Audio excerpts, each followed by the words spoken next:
Oreo was pretty much known as the knockoff of Hydrox. Hydrox was made 4 years before and was the original sandwich cookie. Welcome to Watch Mojo, and today we're counting down our picks for the copycat products that became more successful than the brands they copied. I don't think a copycat at all necessarily means failure.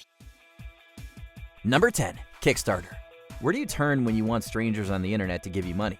Kickstarter, of course. Not only are we officially becoming the all-in-one crowdfunding platform creators have been asking for, but we're also improving the experience for our backer community. The crowdfunding platform has become massively successful since it was launched in April 2009, bringing in more than $8.5 billion in pledges. However, it wasn't the first company to use this business model. Indiegogo was founded more than a year earlier, in January 2008. We help connect creators with backers and supporters from around the world who support their ideas, and they can help bring them to life. It has also seen its share of success. The site has raised over $2 billion in pledges since it launched. But today, it's better known as the platform that controversial projects jump to when they get kicked off of Kickstarter. They decided to go on to Indiegogo and keep raising money because apparently Indiegogo's rules are less strict than Kickstarter's when it comes to prototypes. Number 9, Shamwow. Not only was this product a ripoff, the company also copied the original's advertising style. If you watch TV in the mid-2000s, you definitely remember fast-talking Vince Offer and his infomercials. Hi, it's Vince with Shamwow. You'll be saying wow every time you use this towel. And you probably noticed that they were an awful lot like the work of another pitchman, Billy Mays. Mays came onto the scene in 2000, advertising OxyClean.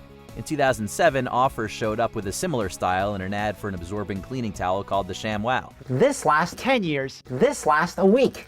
I don't know, it sells itself. The Shamwow sells for $19.95. This towel just happened to be identical to another product advertised by Mays, the Zorbies. Mays was none too happy about the obvious copycat, and the Zorbies wasn't the only product Offer would steal from Mays. The Slap Chop was a clear imitation of Mays' Quick Chop. Hi, Billy Mays here for the original Quick Chop. The fastest, easiest, safest way to chop, mince, or dice any vegetable, guaranteed. Number 8, Lego. In 1947, Kitty Craft toy company owner Hilary Page patented a design for hollow plastic bricks that could be snapped together. In 1949, Ole Kirk Christensen, founder of the Lego Group, began manufacturing an extremely similar product, which he called automatic binding bricks. They need something different that will strengthen their imagination and creativity. So you're trying to put Lego into a system? Interesting. Christensen openly acknowledged that he copied the Kitty Craft design, but since Lego bricks were only sold in Denmark at the time, they weren't a direct competitor to Kitty Craft. However, Lego later expanded into international markets, including England. The company claims that it received Kitty Craft's blessing to start selling Lego in the UK in the late 50s, since Kitty Craft had trouble marketing their own bricks. Today, Lego has taken over the world, while Kitty Craft has faded into obscurity. Get building and make the world your playground. Number 7, Zoom. You might remember that during the early days of the COVID-19 lockdown, Zoom skyrocketed to the top of the video conferencing market. Zoom bridges the gap, giving everyone a chance to be included, to share their ideas, and collaborate as one team. From February to March 2020, its user base doubled. But Zoom had only been around since 2011, whereas its competitor Skype was developed in 2003. So how did Zoom outspace Skype so easily? You can blame Microsoft. Skype was incredibly popular when Microsoft bought it in 2011, but the tech giant immediately started making changes to the app that bogged down its performance. What happened with Skype is the story of every large company with a lot of middle management. They didn't innovate on the product for a very long time. Hoping to compete with apps like Snapchat, the company introduced emojis and other features that impacted call quality and usability. By 2020, millions of users had abandoned Skype because they were fed up with poor performance and dropped calls. Microsoft saying that it wants to streamline all of its communication options under Teams. So it's deemed Skype to sort of be no longer needed among its portfolio of offerings. Number 6, Transformers. These robots in disguise were a staple of 80s childhoods. But they weren't the first transforming toys on the scene. The Transformers, more than meets the eye. The Transformers, robots in disguise. Tonka introduced Gobots in 1983. They were inspired by robot toys from Japan, but had a few important differences. The Japanese versions were mech suits controlled by people and didn't have names. Gobots, on the other hand, were sentient machines that had their own character names. Super Gobots. Stacks, Leader 1 and Psykill each sold separately from Tonka. Hasbro, eager to jump on the toy robot craze, introduced Transformers toys in 1984. The launch included a Marvel Comics series tie-in and an animated TV show, which premiered just 9 days after Gobots' own cartoon. Thanks in part to a massive marketing push, Transformers soon overtook Gobots in popularity. Hasbro ultimately bought out Gobots in 1991. Nothing is more powerful. Gobot Power Warrior. With 4 power suits and spaceship, Gobot sold separately. New from Tonka. Number 5. Pop-Tarts. In the 1960s, Kellogg and Post were the biggest names in shelf-stable foods. Hey, cool things happen with one taste of Kellogg's Pop-Tarts. In 1964, Post announced a new product that would be hitting shelves in a few months, a fruit-filled breakfast pastry called Country Squares. The execs at Kellogg apparently thought this was a brilliant idea because they immediately stole it. They hired a Keebler employee named, coincidentally, Billy Post, to develop a nearly identical product as fast as possible. I mean, I know she loved the Kellogg's Pop-Tarts. Who wouldn't? All that nice, warm, gooey, real fruit filling in a toasted tan crust. But now I know she thinks they're cool because they're hot. I'm a raging inferno of emotion here! Just 4 months later, Kellogg released Fruit Scones, which it soon renamed to Pop-Tarts. They were an immediate hit. Post changed its product name to Toast and Pop-Ups the following year, and while they're still around today, they've never come close to matching the success of Pop-Tarts. Pop-Tarts! Crazy! Number 4. Instagram Stories. If you've been on social media for more than a decade, you know that Instagram wasn't the first platform to introduce a disappearing content feature. Yeah, that's the main battlefront right now is Instagram Stories versus Snapchat Stories. So Facebook finally got smart and stopped trying to just copy Snapchat's entire app. That model was spearheaded by Snapchat in 2011 and was immediately popular.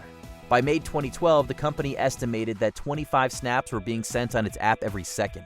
Of course, anything that successful is bound to have imitators. Facebook could stunt Snapchat's growth by creating this thing, Instagram Stories, that's very similar to Snapchat Stories. Instagram introduced Stories in 2016, and people immediately compared it to Snapchat. In fact, CEO Kevin Systrom admitted that the new feature had been copied from Snapchat. Today, Instagram Stories has more than twice as many daily users as its predecessor. I feel like this specific feature has definitely helped me get closer to a lot of people and stay connected with my friends from my old school. Number 3. M&Ms. Franklin Mars founded the Mars Candy Factory in 1911, and nearly 30 years later, a disagreement with his son would lead to the creation of the company's most famous product. You said to tell our fans crispy M&Ms are back. Not those fans. Did you mean this fan? No. What about that one? In the 1930s, Forrest Mars wanted to expand the business into international markets, while his father didn't. The two became estranged, and Forrest moved to Europe. There, he developed Maltesers, which Hershey would soon copy and rebrand to Whoppers. Punchy malted milk balls, whopped more chocolatey, new Whoppers candy. Forrest also discovered a British candy called Smarties, small pieces of chocolate with a candy coating. When he returned to the U.S., he partnered with Bruce Murray, son of Hershey president William Murray, to produce their own version of Smarties. They named the product M&Ms to represent the names Mars and Murray. Ta-da! Quit it. Ouch! Quit blocking me, you big peanut. Ow! Number 2. Words with Friends. It's no secret that this game is a blatant ripoff of the board game Scrabble, which has been around since 1948. Scrabble, fun beyond words. Words with Friends was released as an iOS game by Zynga in 2009. Stealing games that already exist and rebranding them is basically Zynga's MO, and it's even been sued for copyright infringement. One of its early successes, Farmville, was almost identical to another pre-existing game, Farmtown.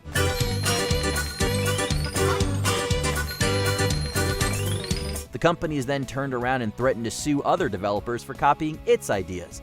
Perhaps most absurd of all was when Zynga released board game versions of Words with Friends. They were available in Standard, Lux, and To-Go editions, just like Scrabble Classic, Deluxe, and Travel editions. New Words with Friends from the game experts at Hasbro. Before we continue, be sure to subscribe to our channel and ring the bell to get notified about our latest videos. You have the option to be notified for occasional videos or all of them. If you're on your phone, make sure you go into your settings and switch on notifications. Number 1. Oreos. There are plenty of knockoff brands of chocolate sandwich cookies in the grocery store today. And you might be surprised to learn that Oreo is one of them. Oreo, unlock the magic. The original was a cookie called Hydrox, which was introduced by Sunshine Biscuits in 1908. Nabisco's Oreo came along in 1912 and didn't hide the fact that it was imitating Hydrox. Because Nabisco was a larger company with wider distribution and more money to devote to advertising, Oreo soon surpassed Hydrox in sales. Oreo goes great with imagination, puts the yum in your creation. Oreo and Oreo double stuffed cookies. It's gone on to become the best-selling cookie on the planet. Hydrox was discontinued in 2003, but in 2014, a small company called Leaf Brands acquired the trademark and has attempted to mount a comeback. Now this is what the new Hydrox package looks like, and behind me in this entire pallet there's about 20,000 individual cookies ready to be eaten. Which of these rip-off brands do you think deserves its popularity? Let us know in the comments below. Coca-Cola says it's the real thing. But Pepsi-Cola believes that when it comes to colas, the only real thing is taste.